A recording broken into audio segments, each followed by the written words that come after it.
So we are continuing this teaching from the last year. So I will try to go through the text as much as I can. So the text that we are going to go through is Master Shantideva's the Guide to the Bodhisattva's Way of Life. So we have finished 3 chapters last year.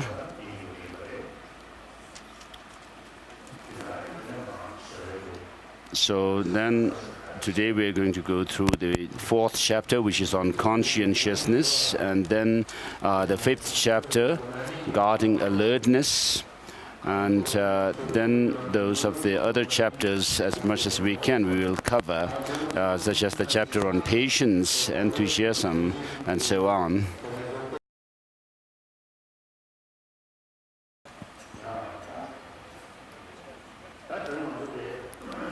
So today we are gathered here for teaching, for discourse on this text, A Guide to the Bodhisattva Way of Life.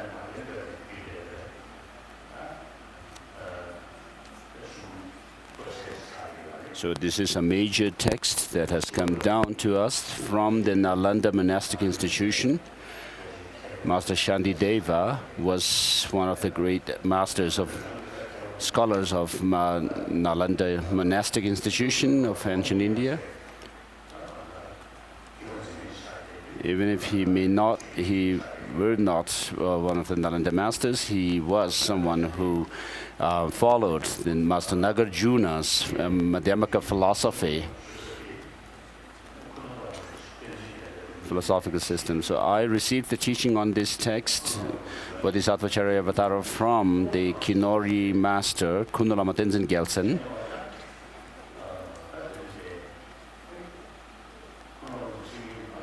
So he considered this a very important text, and he told me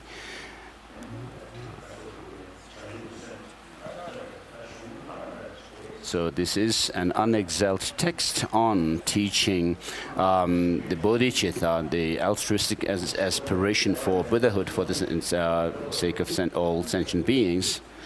And he told me that regarding the practice, instruction on the practice of bodhicitta, this altruistic spirit of enlightenment, there has not been a greater text than this since it was written in the 8th century. And he told me that it would be very good if I could teach this text as many times as possible.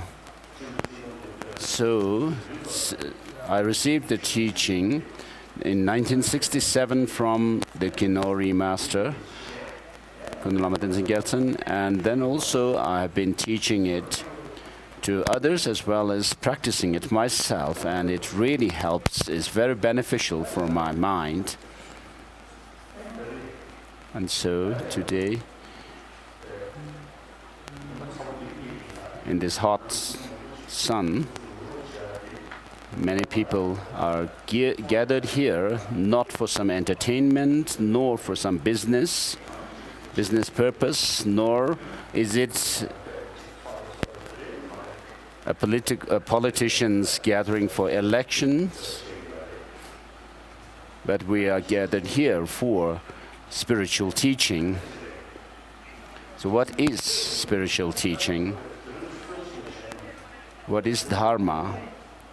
We are in the 21st century, and many countries in the world have made great strides in material development.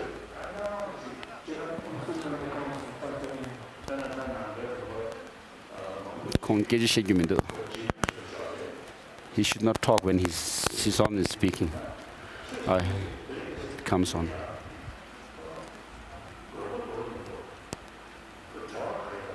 So what is the purpose of religion, and whether it's relevant in today's world or not?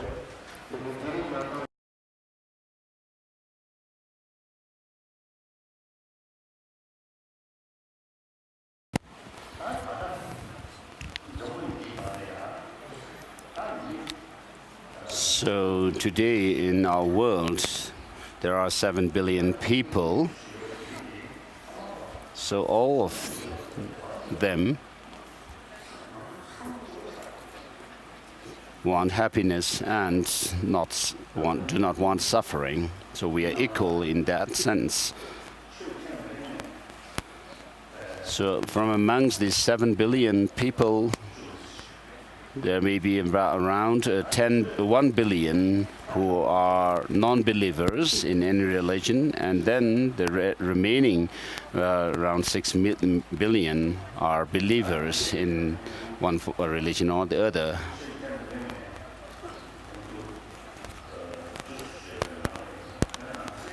So amongst those non-believers, the 1 billion or so, there are people who say that, who are totally criticize religions, saying that it is something, a means to exploit others, and it's no needed. And so material and economic development is what we need. This is directly relevant to us, our life. And so the religion is something that exists, that we call evolved in the past, and is not needed today. So we need to actually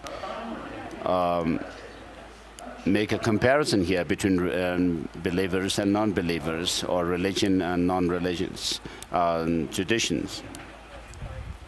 So we should be unbiased when we do this kind of analysis. We can probably stand by this position that religion is about truth, practice of truth, love and compassion. Although there are many different philosophical ideas, philosophical assertions within the religious religions, amongst the religions, there are those of the Creator, those who believe in Creator, theistic religions, and non-theistic, those who do not believe in any Creator God. So Christianity, Islam, and other religions are the theistic religions.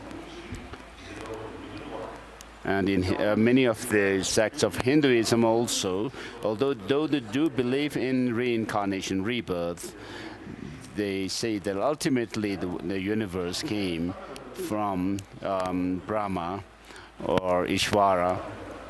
But the non-theistic Sankhya school of Hinduism, Jainism and Buddhism, these three are the Indian religions, traditions which do not believe in Creator God.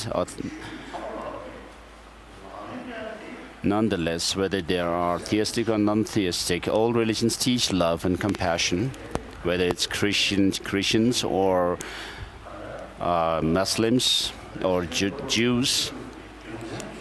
They use the Creator God as the reason to practice love and compassion. So those who believe in religions, without doing their sincerely practicing their religion, there may be people who just say that, profess to be follower of this or that religion, but if you are sincere about your religion, you consider love and compassion, patience, tolerance to be important, and self-discipline also, and forgiveness.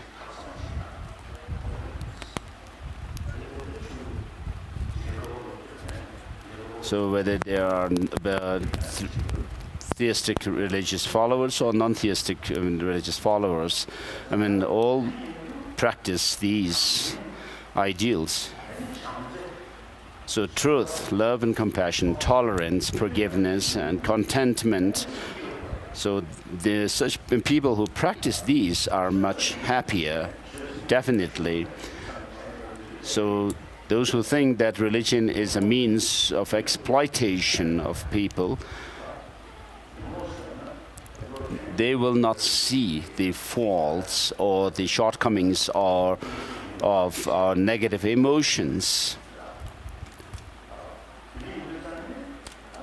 the destructive emotions.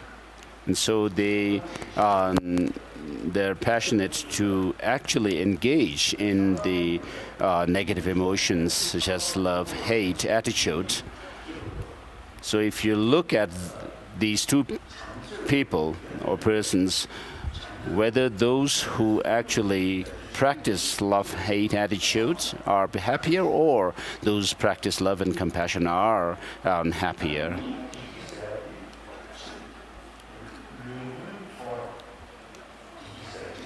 So with regards to our experience, there is a sensorial experience of pain and pleasure, and also and then so somebody broke some cups. I'm just joking, it would be good, because if people go with in barefoot, walk around barefoot, then they will get injured. So we need to see whether those who have forsaken religion are happier, or those who follow the religion are happier. So the other one that His Holiness was distracted was, I think he was going to talk about mental pain and pleasure as opposed to the sensorial pain and pleasure, experience of pain and pleasure, of these two kinds.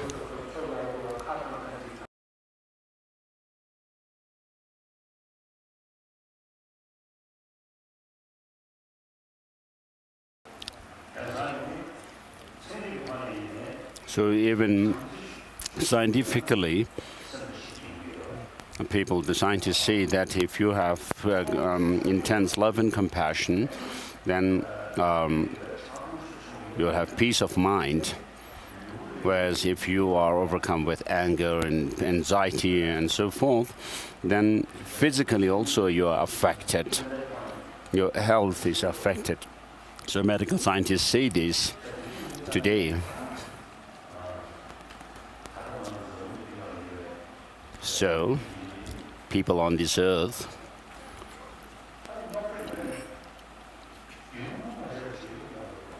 we undergo lots of problems and difficulties. If you listen to the news or read newspapers or watch television, media reports, you'll see lots of difficulties and problems created by human beings on human beings, and there's killing human beings by human beings, and there's also starvation. So these are all created by human beings, though every human being does not want suffering but want happiness.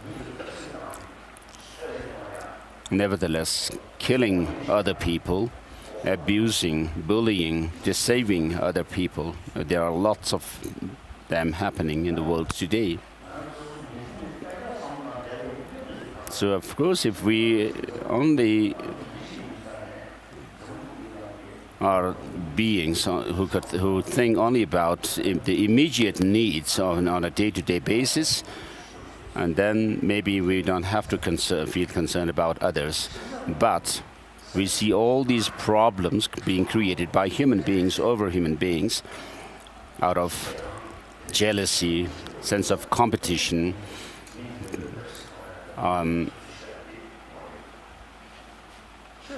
then people abuse others, deceive others, cause harm to others. Instead of these negative emotions working in us, if we could practice love and compassion and care for the well-being of others, it would be much happier world. So individually, of course, people who are more loving and compassionate and so forth are much more peaceful, and their family, his or her family, also would be more happier Whereas if you indulge in all these negative emotions of jealousy, competitive feeling, and so forth, hatred and anger, then you'll be disturbed within yourself, your own mind. And if you are disturbed from within yourself, then the external world will also appear to be your enemies. Whereas if you're peaceful through compassion and so forth, you will not have that kind of experience. So if you have love and compassion, you will also win people over with trust. And on the other hand, if you are full of negative emotions, you will not be truthful and honest and so forth as well. So in the world, people do distinguish between those who are dishonest and deceptive and those who are undeceiving and honest. So we need justice, honesty in this world, truthfulness. So if you base yourself on love and compassion, this will happen, otherwise not. We're not talking about some kind of a legal system when we talk about justice. But even if there may be legal systems in place, there are all kinds of prejudices that are actually practiced. So love and compassion gives rise to truthfulness. So all religions teach love and compassion. So all these religious traditions are helpful to individual followers as well as the world in general.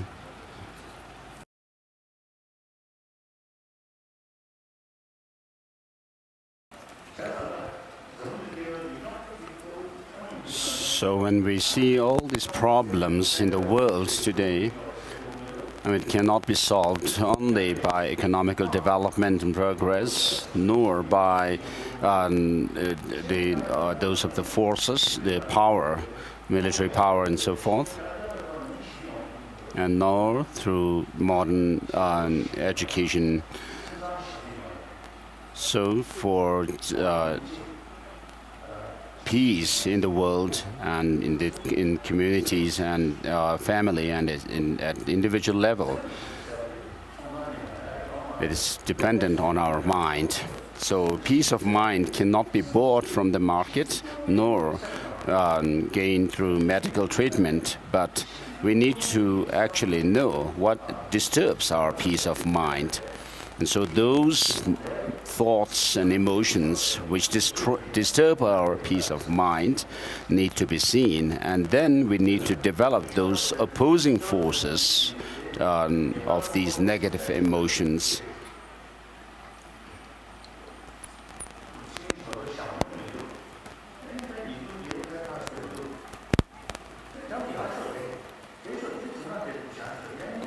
So His Holiness is asking the students who debated earlier to come up on stage because they don't have any cover. Their umbrellas are not so useful, and many of them do not even have a cap or a hat to cover their head from the sun.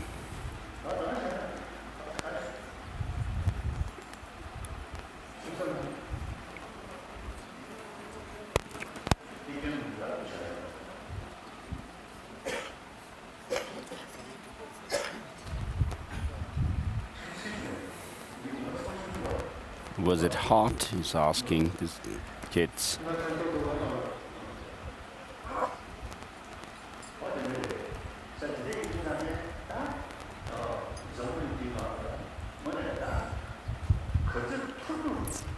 So we need to do our best to promote love, the practice of love and compassion, whether you are believers or non-believers. Irrespective of believers and non-believers, this world is our home, and if we live in conflict, we'll not be happy at all. Of course, if you shut your eyes, then it's a different case. If you shut your eyes from what's going on in the world, that's a different case. But as human beings, you cannot shun the problems of others. So if we look at animals, even when one animal in the herd is injured, some other would come and lick on that animal's injury. And so as social animal, there is this natural instinct to look after one another.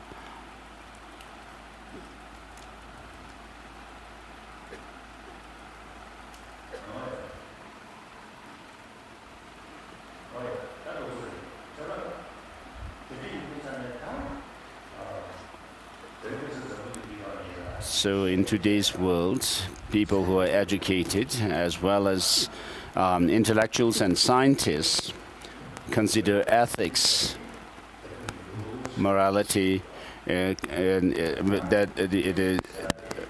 lack this practice of ethical morality. Ethics means not harming others, being just and honest with others. So we need to put our effort in promoting love and compassion. And so all the religious traditions, so maybe I should say this first, love and compassion is the root of our happiness. So if we could create a compassionate and a loving society, a global community, then we could actually have happiness. And so religions need to teach and promote the practice of love and compassion to reduce our problems and difficulties and harming others. So therefore, religions are relevant and beneficial in this 21st century as well, thinking along these lines.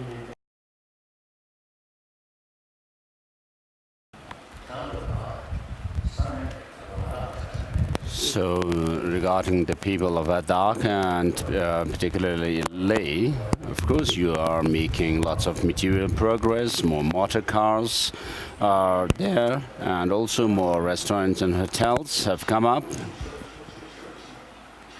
But if your negative emotions such as attachment and hatred and so forth increases, while you may make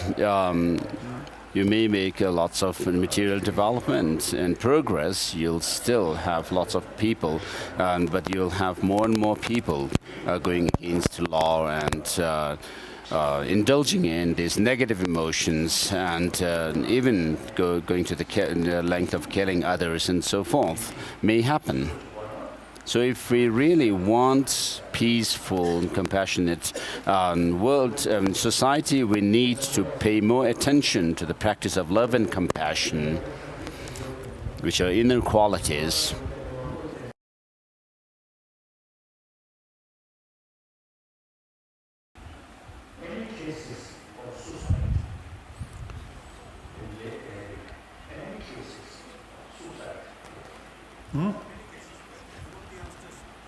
Increasing.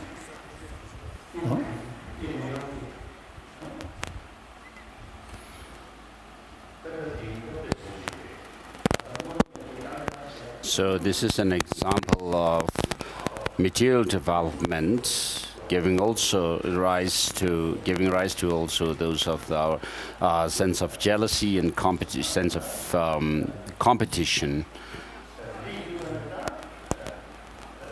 And therefore you have rivalry between people. So countries which have material development and particularly India, and also particularly specifically here in Ladakh and Leh region, it's very important for us to create more the sense of love and compassion amongst people. So I do tell people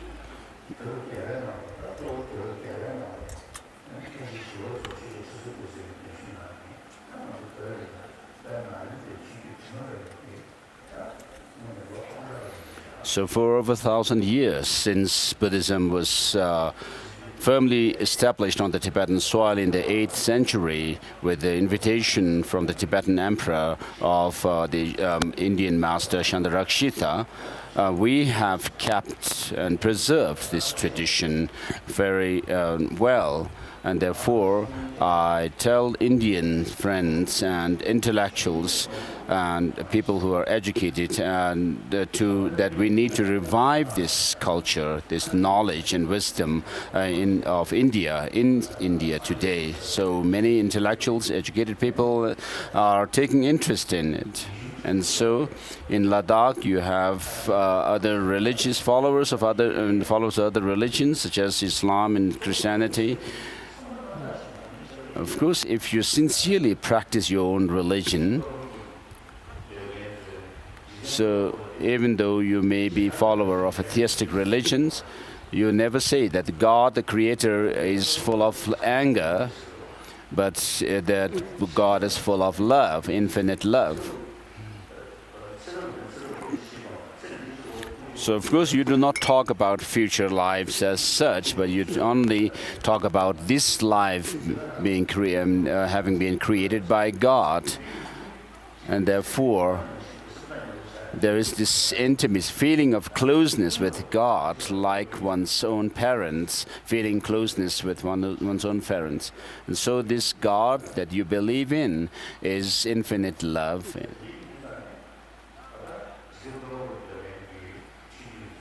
So the theistic religions can look at God as being like one's own parents.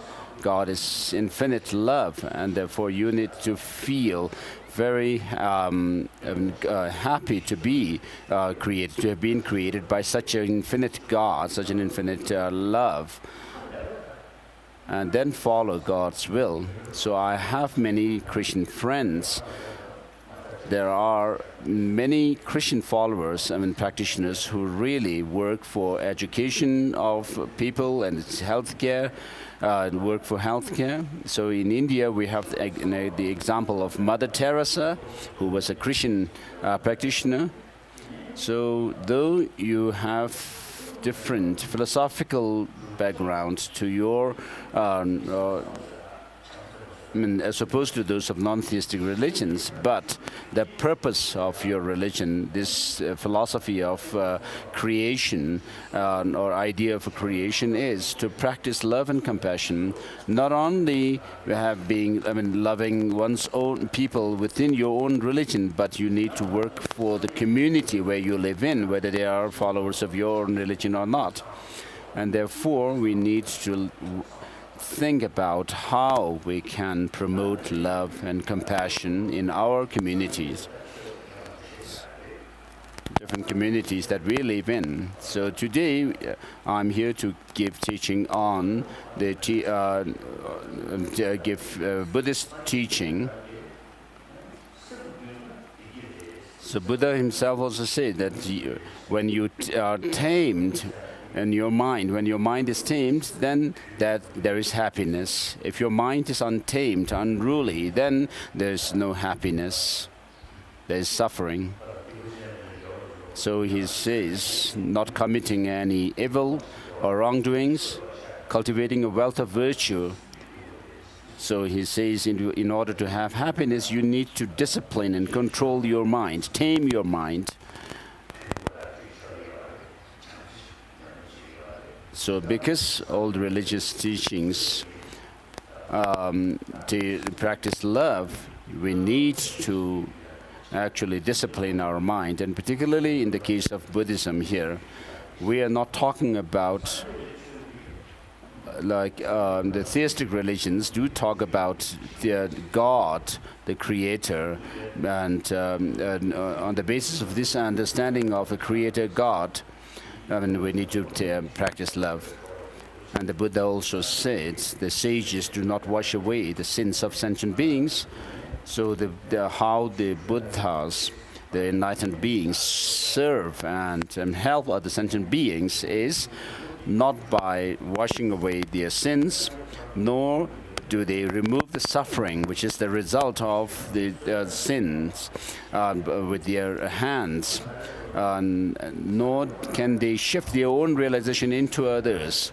But how do the Buddhas help sentient beings is, in the beginning, of course, the Buddhas themselves were like us, ordinary sentient beings, but they saw the faults of these negative emotions, and then also seeing that, they also developed the positive qualities within themselves which could combat these negative emotions, and then became someone who has overcome, who have overcome all the defilements, negativities within themselves, and have gained complete knowledge of everything.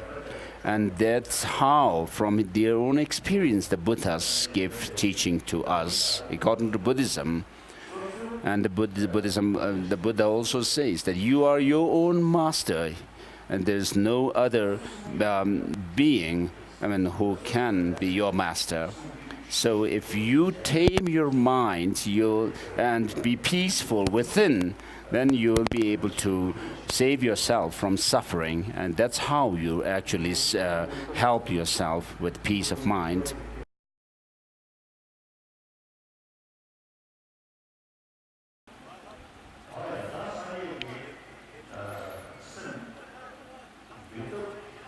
So the means to tame your mind, discipline your mind, are twofold, the Buddha has taught, which are called the skillful means method and wisdom. So we need to see what is the root cause of our suffering. And it is said that our negative, destructive emotions are the root of our suffering and problems. This is also taught in the non-Buddhist Indian traditions as well.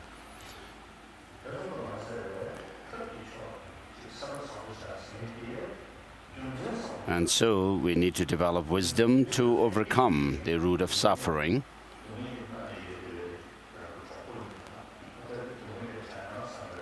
And we need also to cultivate the other means, such as those of love and compassion. When you see someone like your friend going through misery, we feel how nice if he or she could be out of that, free from this suffering.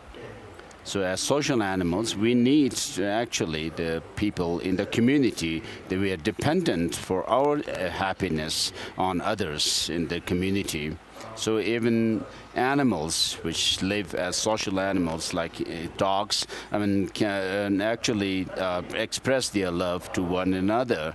So these are more or less the biological. So what we need to do is to expand on that biological love and compassion.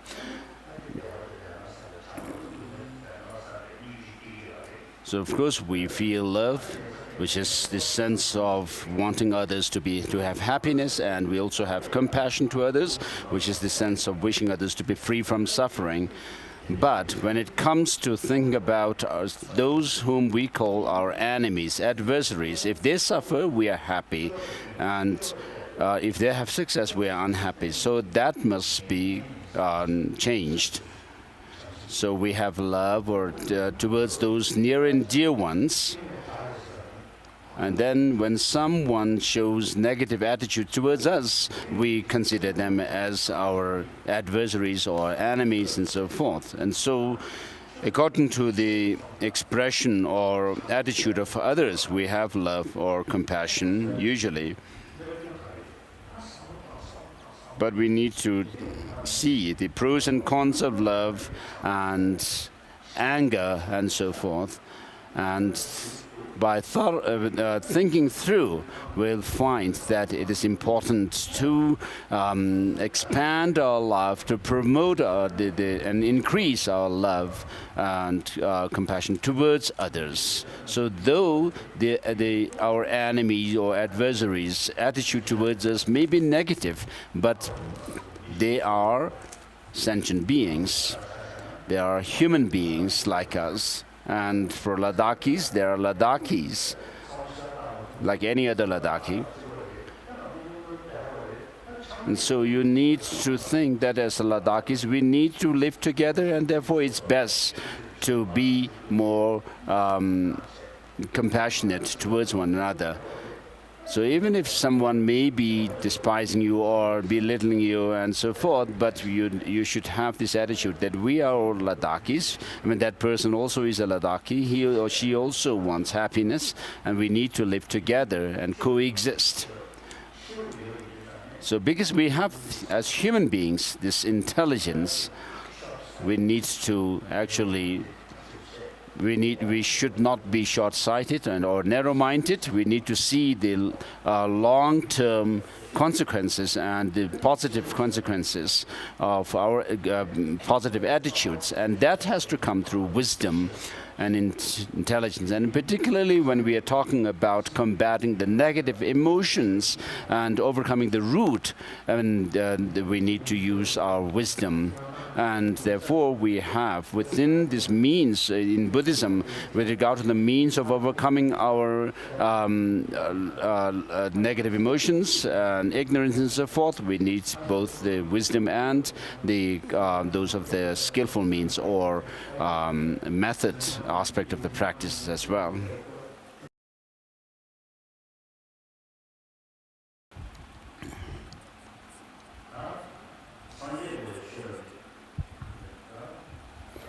So with regard to the teaching of the Buddha,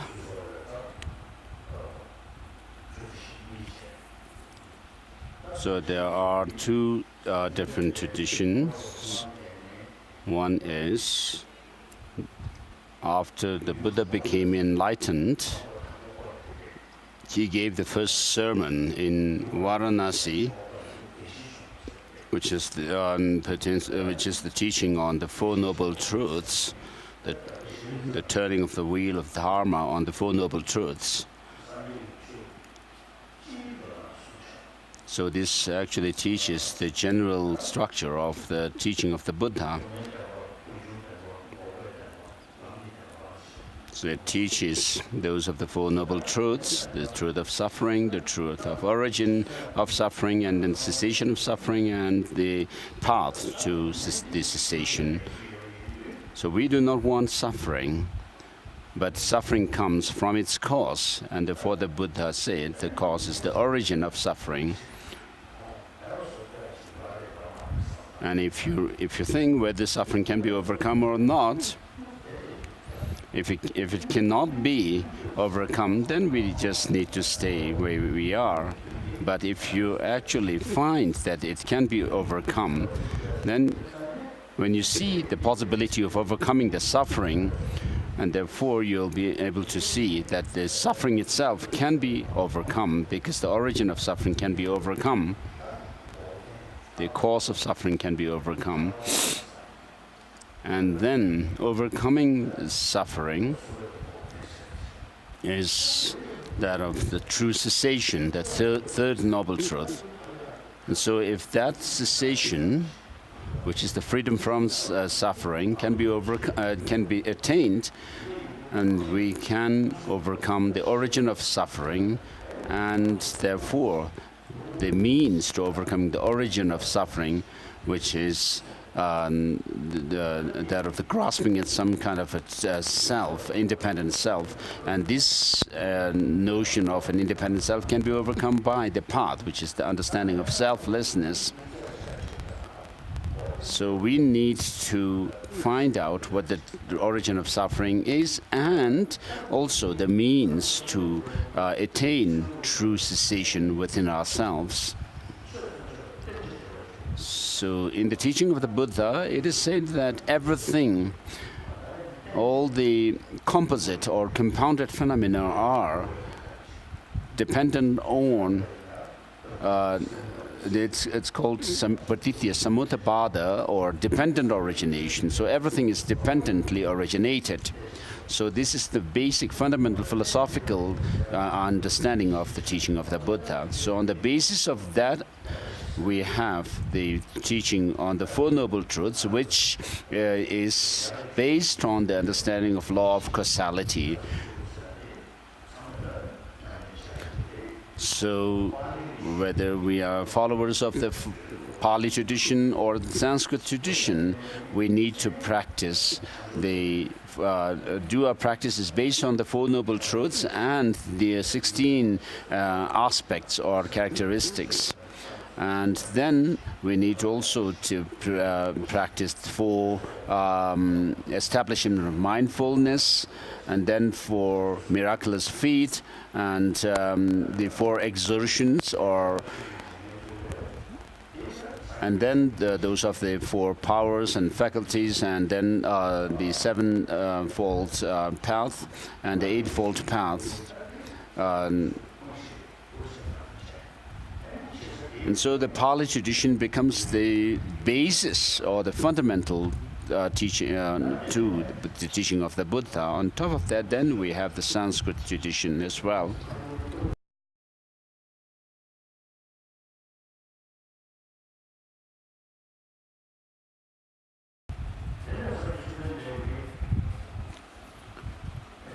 Then in the Vulture Peak, the Buddha turned the second wheel of Dharma. And the teachings during this sermon comprise of the Prajnaparamita Sutras, those of the perfection of wisdom discourses. So in Tibetan translation of the words of the Buddha, there are 13 volumes on the Vinaya, which is the monastic discipline, and then there is the Prajnaparamita teachings.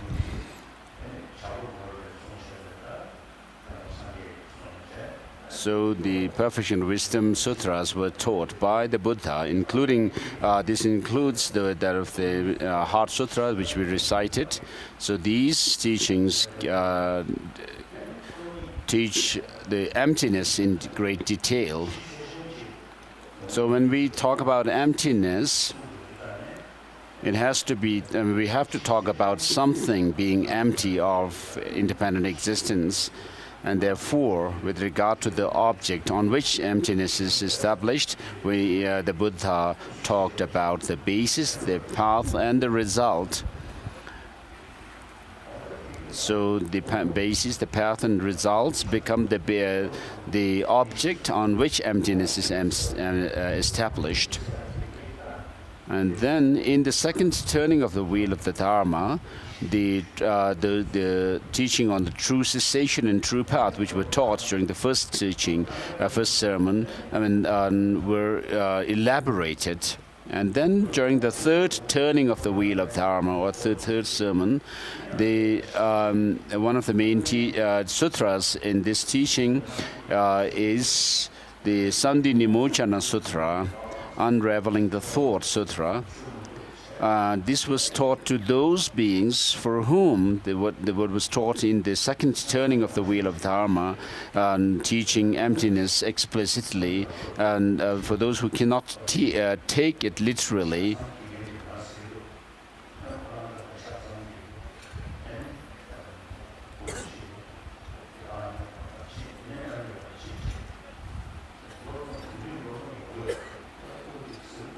So one child of a friend of mine told me that his child said to him that, of course, Buddhism teaches love and compassion all that. It is very good.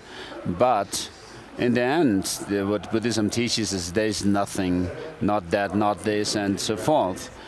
So the person was not able to understand what is taught literally in the second turning of the wheel of Dharma with regard to emptiness. So similarly, with regard to those disciples or the followers of the Buddha who were not able to take the teaching of the second turning of the wheel of Dharma literally, for their purpose the Buddha was said to have given this third turning of the wheel of Dharma on the Sutra Unraveling the Thought of the Buddha, where he says, which says that the imputed nature are taught because they don't have their own self-existence as such, or the dependent nature are taught because the dependent natures do not arise from themselves as such, and then the ultimate nature was taught because there is nothing absolutely existing. And so in these three turnings of the wheel of the Dharma, the Buddha gave teachings on the basis, the path, and the result. So this book, a book Guide to the Bodhisattva's Way of Life, touches on emptiness, which is the explicit teaching of the Perfection of Wisdom Sutras. And also it teaches the implicit content of the Perfection of Wisdom teachings, which are the progression along the path. So this particular book teaches both the explicit and the implicit content of the Perfection of Wisdom. And the first chapter teaches that of the altruistic spirit of enlightenment.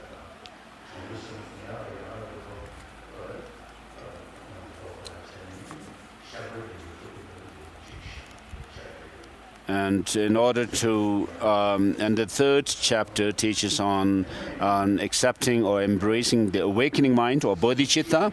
And in order to be able to do that, you need to confess your negativities. Therefore, the second chapter is taught.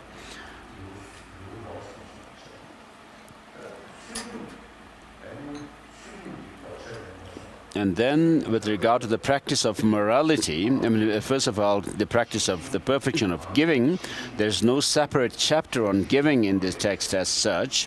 But with regard to morality, the perfection of morality, in order to practice morality, you need to show mindfulness and vigilance, or alertness, and introspection, and so to observe and keep morality purely. There are these two chapters of conscientiousness and guarding alertness. And then the sixth chapter teaches on patience, and then the seventh chapter is on joyous effort. And meditation, chapter on the meditation teaches that of the bodhicitta, the equaling and exchanging self and others. And then the ninth chapter is on wisdom. And then the 10th chapter is the dedication. This is blessing for the tea.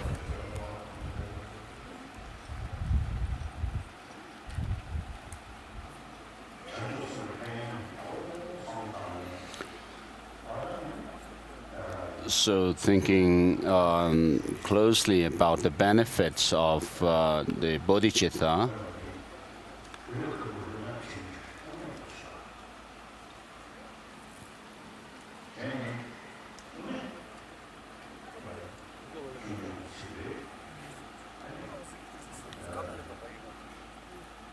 so in the Guide to the Bodhisattva, so the Bodhisattva Charyavatara itself says that the Buddhas, having thought what is most beneficial for many eons, have found that bodhicitta is that factor which helps and benefits, and which has the most benefit. And so, if we are able to acquaint our mind to this kind of a state of mind of benefiting others, and you'll see the effect of it, that you will be happy, and then your friends, families are happy, and then your community is happy, and so forth. So, of course, you may have good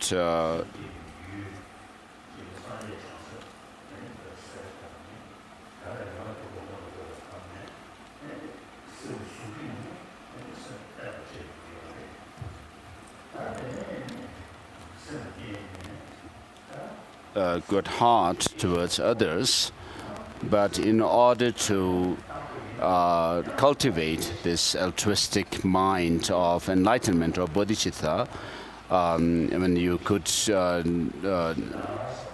do so through the practice of what are known as the 7 limbs practice.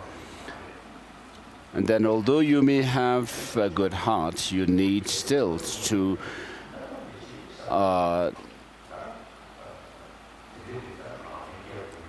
think about not harming others. So you need to show, observe morality or ethics, and in the, which talks about not harming others. Even if you're not able to help others, at least not harming others. And therefore, in the context of this practice, and we have the conscientiousness chapter.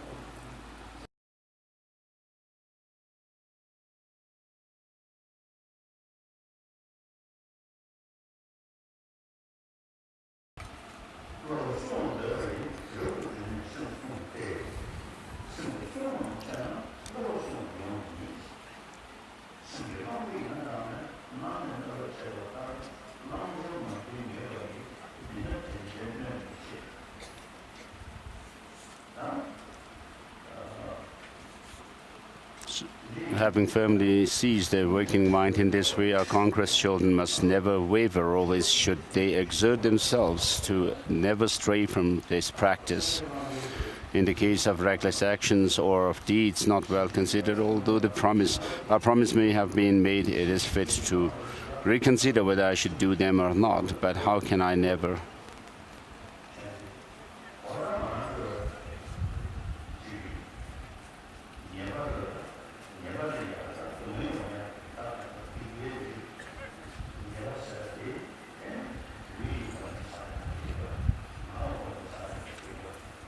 I thought we were on page chapter 4, but he's only reading chapter 5.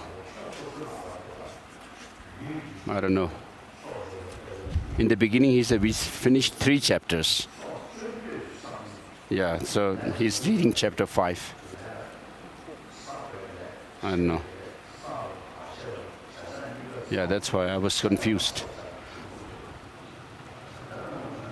So there are, with regard to actions, there are actions that are intentionally done, and also actions which are not intentionally done but created. And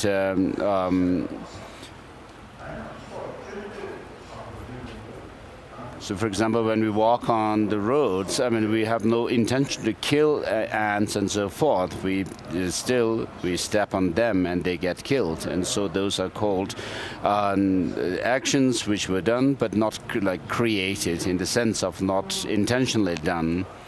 And then there are actions which we actually intentionally do, such as we may have the intention to kill some animal, and then we actually engage in the action. And so when the animal is killed, this is the action done and created.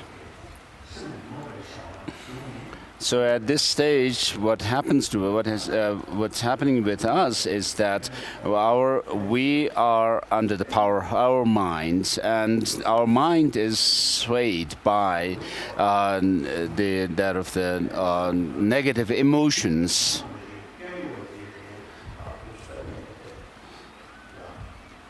So what we need to do is to understand what causes us suffering, which are those of the negative emotions. So we need to understand the pros and cons of these negative emotions, whether it's good to see, whether it's good to actually indulge in these negative emotions, or it's bad to do so.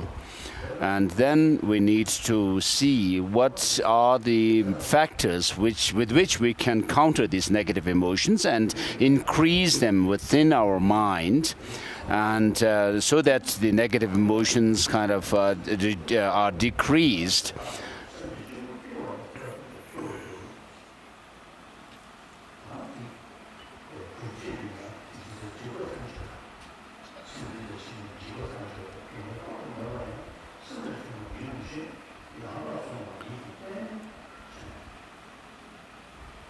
So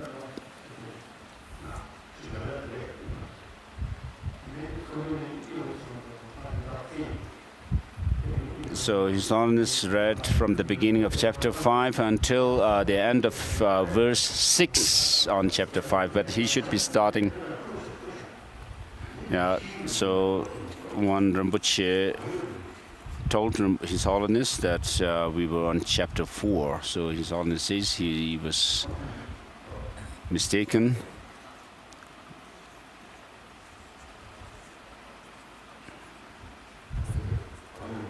So we are on chapter 4, conscientiousness.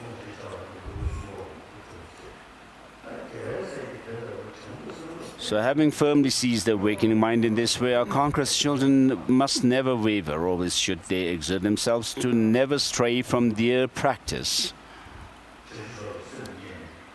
So having cultivated and developed bodhicitta, just as you have determined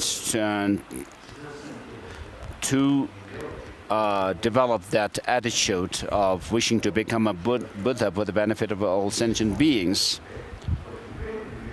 if you keep acquainting your mind with this altruistic attitude, the nature of the mind is such that the more you acquaint and familiarize yourself with something, the better your experience will be.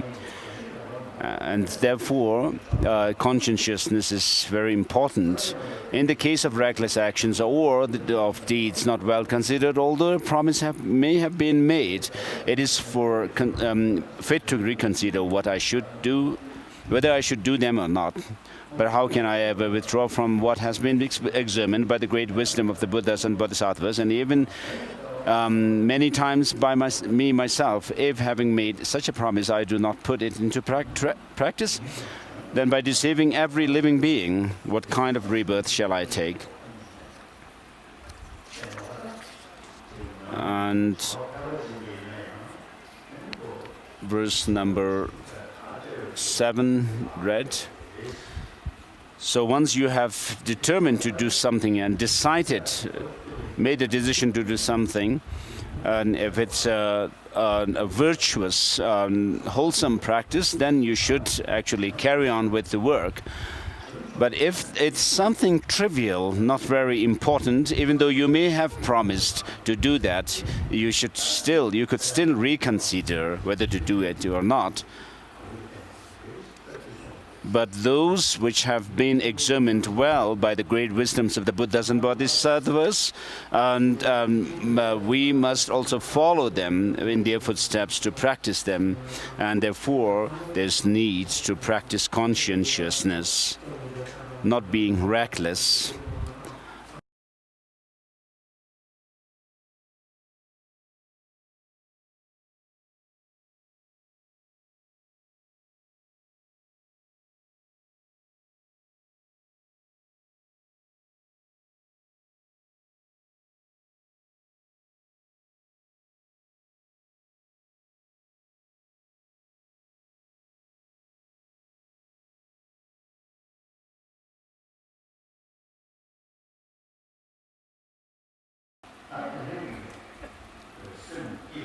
So having developed this altruistic intention to benefit all sentient beings, but when you meet with some conditions, adverse conditions, if you actually think of retaliating and have, bear some malicious thoughts against sentient beings, this, for a bodhisattva, is the heaviest downfalls. So if you have this kind of malicious thought, it is the heaviest downfall for bodhisattvas. Should it ever happen, the welfare of all will be weakened. So your purpose of having generated this bodhicitta is weakened, that you will not be able to help sentient beings just as you have determined. It will be weakened. And should others for even a single moment hinder or obstruct their wholesome deeds by weakening the welfare of all, there will be no end to their rebirth in lower states. For example, if you harm your own neighbors, you'll not be happy. And if you have some bad thought about somebody, ill thought about somebody, then the person or the others will be distant from you. You'll feel distant from them. Whereas if you think of helping others, whoever you meet, whether there may be people who criticize you, or you will feel you will have this compassion towards them because of their negativity, negative emotions. They are doing this or saying this and that. For if my being is impaired by destroying the joy of even one creature, then what need is there to mention destroying the joy of creatures, vast as space? So you have made this promise or pledge that may all sentient beings be free from suffering. And because of that, thus, those who have the force of an awakening mind as well as the force of falling from it stay revolving within cycling existence, and for a long time are hindered from reaching Bodhisattva's levels. So having developed and made this determination to help all sentient beings, and having developed this bodhicitta within yourself, those who wants to harm me or comes to harm me are also part of these sentient beings for whom I have made such determination, and therefore you should recall that I should not harm or retaliate these sentient beings. And it says, therefore, just as I have promised, I shall respectfully accord my actions. If from now on I make no effort, I shall descend to lower and lower states.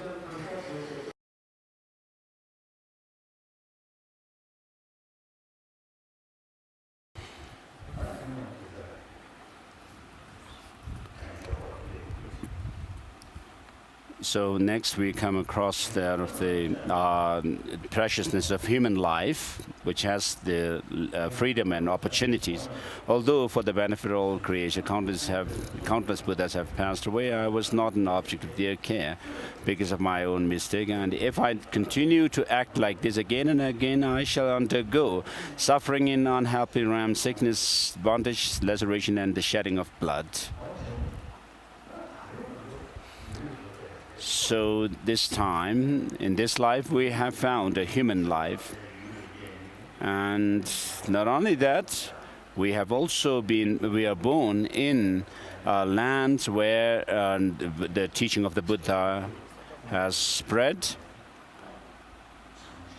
And then we have the 18, in other words, we have the 18 characteristics or features of human being. With a precious human life. So, having this kind of life, we are also born in a land where the teaching of the Buddha has spread, and we have also the opportunity to of the over 100 volumes of the translations of the words of the Buddha, and also over 2,200 volumes of the exegetical treatises by Indian masters that are in our own language.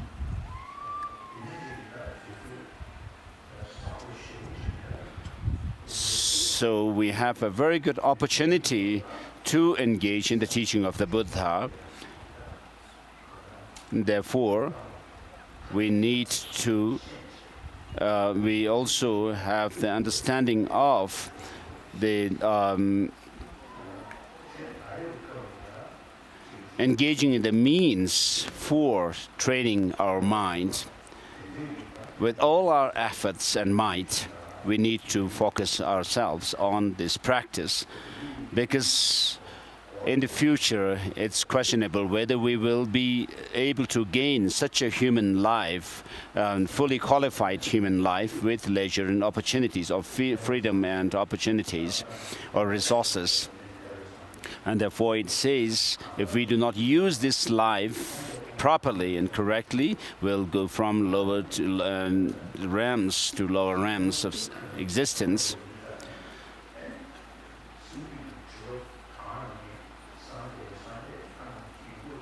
So because sentient beings are infinite, and therefore there are infinite numbers of Buddhas who were sentient beings like us and became fully enlightened.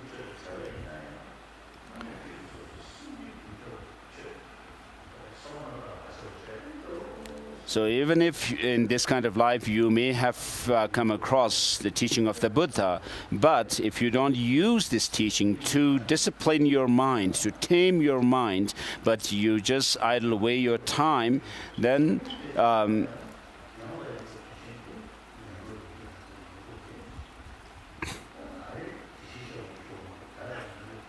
so it says you may fall into lower realms of existence in the future, not being able to use this kind of life properly. And it says, goes on to say in verse number 15 and 16, if the rising of the Tathagata faith and attainment of the human body and by my being fit to cultivate virtue and are scarce, when will they be won again, and so forth. So each day time goes by. We started this day in the morning, and some hours of the day have already gone. So although today I'm healthy, well-nourished and unafflicted, life is momentary and deceptive. So this shows the impermanence and death nature of life. The body is like an object on loan for but a minute. And so if we indulge ourselves in sinful actions through our negative emotions, it says, with behavior such as this, I shall not win a human body again. And if this human form is not attained, there will be solely wrongdoing and no virtue. So we need to see, while we have this life now, we need to see the short-term and long-term benefits of the practice of Dharma and so forth.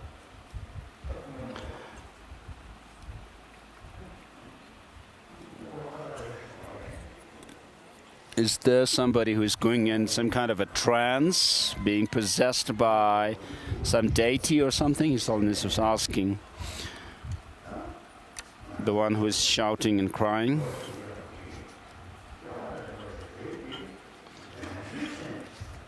So although we have this fortune for this fortunate life to engage in virtuous, wholesome practices, if when I have the chance to live a wholesome life, my actions are not wholesome, like the monks and nuns, for example, you may have you may be wearing the monastic robes, but if your action is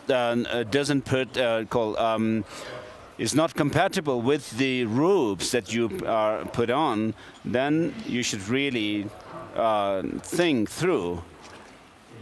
And therefore it says, then, what shall I be able to do when confused by the misery of the lower realms? And if I commit no wholesome deeds there, but readily amass much wrongdoing, then for 100 million years I shall not even hear the words a happy life. For these very reasons the Buddha has said that as difficult it is for a turtle to insert its neck into a yoke adrift upon the vast ocean, it is more difficult to attain the human state. So since you have the text with you, he's only saying maybe there's no need to translate, need for Ladakhi interpretation. While I read through the text, please read with me, His Holiness says. Otherwise, it doesn't serve the purpose of the book having been distributed to you. So the Tibetan text is on now page 20. 28 or 29. And the English is on page 28. If you have the book, there is not much need to translate. Here his name says, if even by the transgression of one instant an eon may be spent in the deepest hell, then because of the transgression I have gathered since beginningless time, what need to mention my not going to a happy realm? So with the intense anger, even if you may not harm somebody else, but if you still keep this strong anger within yourself,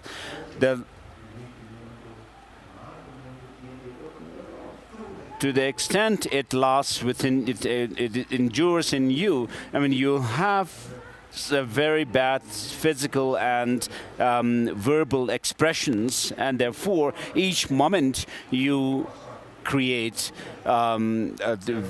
great negative actions. Yet, having experienced merely that rebirth in hell, I shall still not be liberated.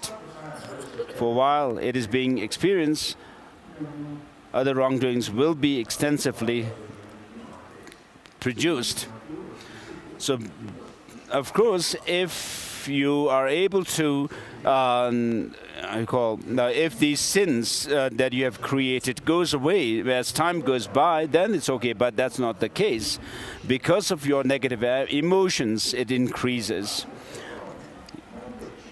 So if, when having found leisure such as this, I do not attune myself to what is wholesome, there could be no greater deception and there could be no greater folly.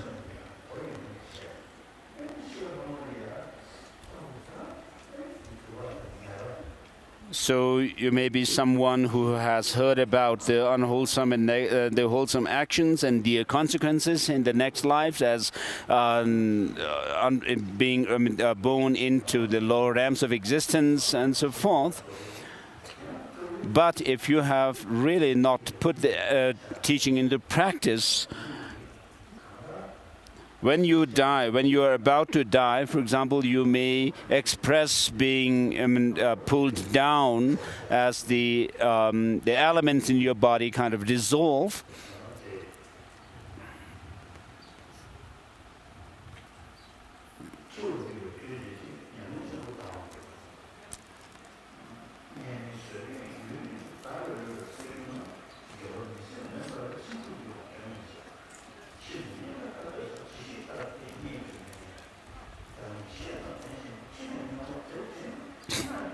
So verses 24, 25, 26, 27.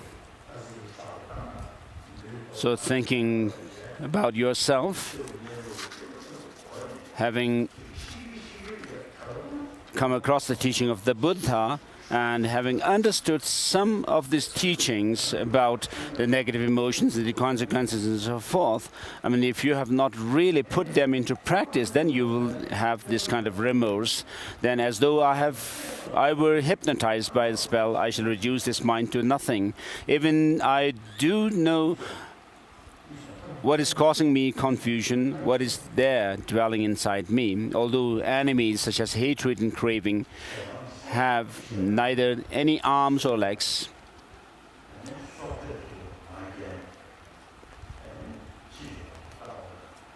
And then it also includes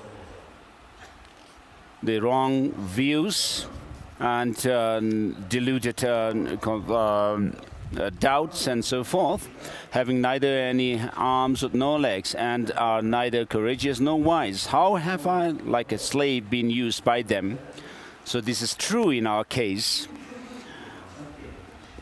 So the negative emotions arise in us with a slight provocation or some kind of a stimulus that we've come across. But with regards to the wholesome thoughts, because we are not so habituated with them, I mean, they do not arise in us instinctively. So these negative emotions, how have I become slave to them? For while they dwell within my mind at their pleasure, So these negative emotions residing within my mind, because of lack of antidote towards them within me, so they dwell within our mind at pleasure, and they turn our mind into negative thoughts and emotions. And because of lack of antidote within us, they do what they like at pleasure, and they cause me harm. Yet I patiently endure them without any anger. But this is inappropriate and shameful time for patience. Should even all gods and demigods rise up against me as my enemies, they could not lead nor place me in the roaring fires of deepest hells. So we do not actually fear these spirits and what are known as the Zen and the Gyalpos and so forth. But we need to actually fear these negative emotions within ourselves, like those of the grasping at some kind of independent true existence in things, and also this extreme self-centered attitudes. As long as these negative emotions are there within us, I mean, the others, external world also will appear as if they are our enemies. And there is a story about a Kadamba master who was meditating on Bodhisattva, and some ghosts and spirits actually thought of planning to, they planned to harm that Kadamba master. And when they went to him, they found that this master was actually regarding these spirits, the ghosts and so forth, more dearer than himself. And therefore they thought there's no way they could harm him. So of course there may be some negative influences from the local gods, spirits and so forth, like Zen, Gyalpo and so forth. If you really know that these are the Zens and Gyalpos, these kind of spirits and ghosts, I mean, you really should feel compassion towards them.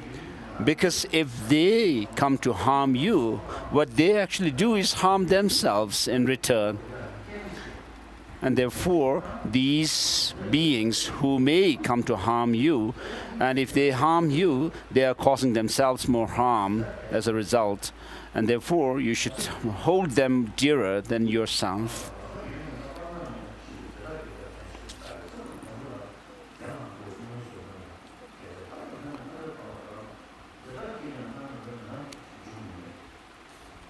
Yet, verse number 31 on page 30, yet these mighty foes of disturbing emotions, this is true, in a moment can cast me amidst those flames which when met will cause not even the ashes of the king of mountains to remain. So the mind has no beginning. So since time beginningless, these negative emotions have been with us. And so they are real enemies that reside within us. But those beings whom we consider as our enemies may live for a certain number of years and not longer than that. So all of the enemies are incapable of remaining for such a length of time as can my disturbing emotions. The enemy has neither beginning nor end. So if I agreeably honor and trust myself to others, they will bring me benefit and happiness. So these ordinary and so-called enemies, if we befriend them first by appeasing them with gifts like drinks, tea and food and so forth, slowly we can win them over and they can become our friends. But if I entrust myself to these disturbing emotions, in the future they will bring only misery and harm. So right from the beginning, when we were born, of course, we were not, the others were not born as our enemies as such. So when I was young, when I was a kid, small kid, and when I got angry, I actually scratch others' face with my nails. So that is when I got angry as a small child. So do you do that? He's asking the kids in front of him. But as you grow up, when you start your own restaurants or your shops and so forth, and if you find someone else, called a shop owner, being more successful than you and so forth, you are not happy. And then if, in the worst case, if someone harms you, then you really consider then that person to be your enemy. But right from their birth, they were not your enemies as such, but because of certain circumstances, they turn out to be so. So the more you acquaint and you kind of befriend these negative emotions, the worse they become to you. So in Tantra, of course, there is this talk about taking the negative emotions into the path, but that is called using a very skillful means in your practice. So with the help of a very powerful compassion and also the wisdom, realizing selflessness and so forth, I mean, you can actually turn them into the positive things within yourself, but otherwise not. While in cyclic existence, how can I be joyful and unafraid if in my heart I readily prepare a place for this incessant enemy of long duration, the sole cause for the increase of all that harms me? So to talk in accordance with this text, so these two, the extreme self-centered, self-cherishing attitude, and also that of the grasping at some true independent existence and things, these are the two true enemies that have resided within us. So we must do whatever is within our capacity and our means to combat against these two, as the Kadamba masters have said. So we must oppose these two negative, destructive emotions within us, as the Kadamba masters have said. And how shall I ever be happy, ever have happiness, if in a net of attachment within my mind there dwell the guardians of the prison of cyclic existence, their disturbing emotions, that become my butchers and tormentors in hell. So these so-called enemies, the ordinary beings, will naturally die.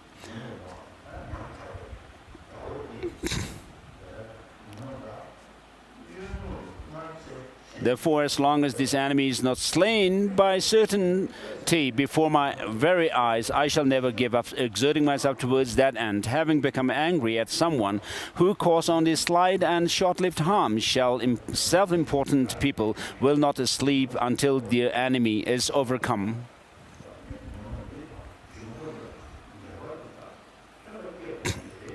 So we should really gather strength to fight against these negative emotions, his teaching.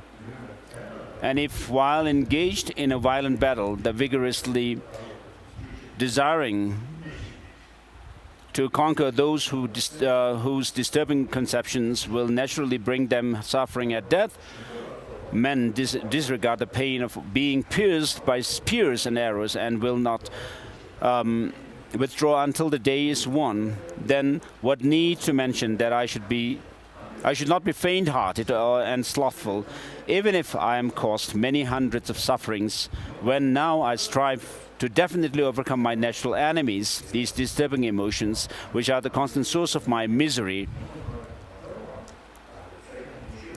If even scars inflicted by the meaningless enemies are worn upon the body like ornaments, then why is suffering a cause to harm to me while impeccably strive to fulfill the great purposes? So we should really be resentful to these negative emotions. The text says, when I promise to liberate all those beings who dwell in the 10 directions, as far as the ends of space, from their disturbing emotions, I myself was not yet freed from mine.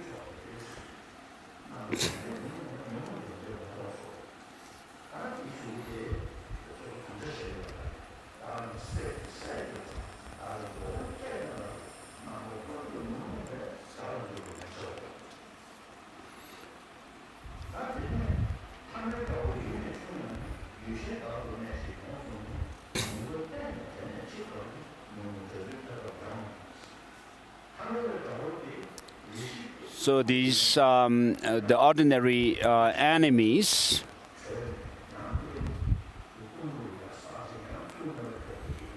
may be overcome for some time, but they will gather strength and force and then come back again to fight with us. But with regard to the negative emotions, once you have overcome them, they can never gather force and gain strength again to fight or overcome us.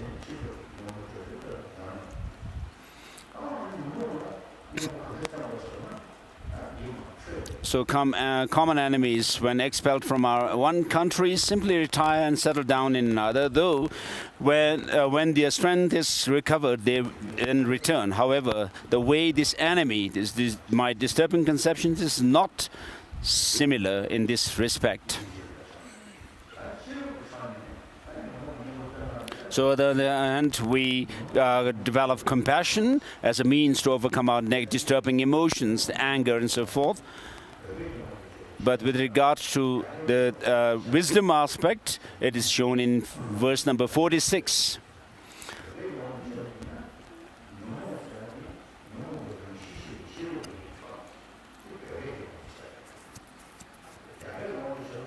So Kun Lama Tenzin Gyatsen has told me that in accordance to the Sanskrit, the word that is translated here as deluded is actually the feeble, and then the second word in Sanskrit itself is the klesha.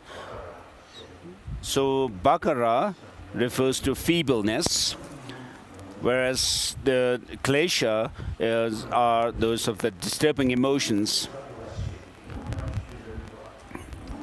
So when he explained this to me, I told him that these disturbing emotions are so powerful, aren't they? And he said, no, not so, because you don't need atom bombs to destroy them. So once you have developed the counter force within yourself to these negative emotions, I mean, you don't need other forces to overcome them. I mean, these negative emotions kind of becomes weaker and weaker, and then finally can be eliminated. And these negative emotions do not have any support from valid knowledge and experience, knowledge and whereas if you can cultivate love and compassion, they have valid support from valid knowledge and experience.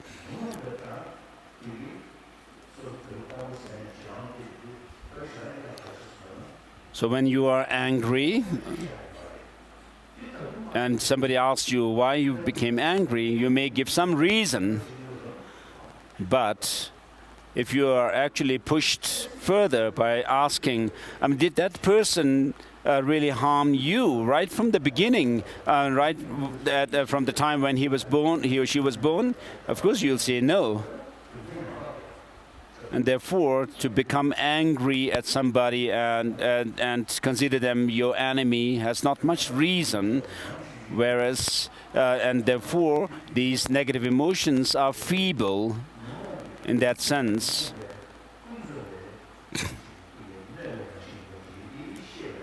So, of course, you need to know how these negative emotions disturb you and harm you.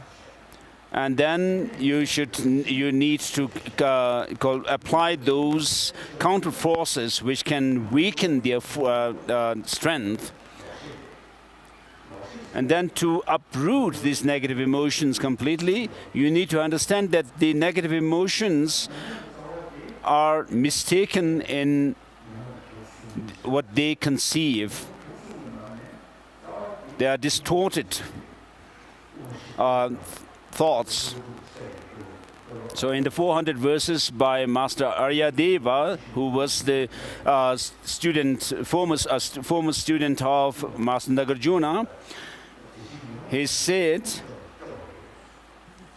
that just as the bodily sensation pervades all other senses, sense organs or sense faculties, likewise ignorance or confusion permeates all other negative emotions, disturbing emotions. And this ignorance is holding on to some distorted truth, which is that of an independent existence in things and self. And therefore, this can be overcome because there's no independent existence in things and beings. And then he goes on to say that if you understand this reality, the suchness of dependent origination, this can overcome the confusion, this ignorance. And so the text here says deluded or feeble, disturbing emotions, when forsaken by the eye of wisdom and dispelled from my mind, where will you go? When you are able to undermine the force of this ignorance, these disturbing emotions and so forth, it can go nowhere else. Where will you dwell in order to be able to enjoy me again later, weak-minded? I have been reduced to making no effort. And then, next verse gives you an analytical meditation. If these disturbing emotions do not exist within the objects, the sense organs, between the two, nor elsewhere, then where do they exist and how do they harm the world? They are like an illusion. Thus I should dispel the fear within my heart and strive resolutely for wisdom. For no real reason, why should I suffer so much in hell? So when you actually search for the true identity of these negative emotions, you'll not be able to find them anywhere, whether either in the objects, nor the sense organs, nor between them, or elsewhere.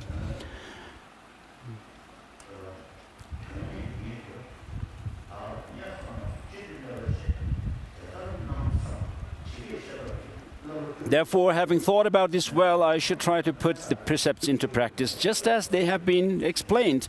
If the doctor's instructions are ignored, how will a patient in need of a cure be healed by the medicine? So it's already 11:30. I'll stop here for today.